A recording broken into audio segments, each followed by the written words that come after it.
Рахмет. Міне, не батпай ойда жоқта бетін аштым деп айтады. Кто не получили, тот получит тоже. Кім алмағандар, давайте получим. Да, кто получили, давайте назад отходим. Кішкене болсын артқа қарай шегінейік, да? Чтоб всем хватило, бәріне жетсін.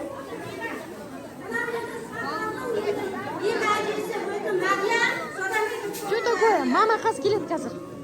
Платок одевает две Ажеки. Это мама наша и Самалкина маме. Аплодисменты!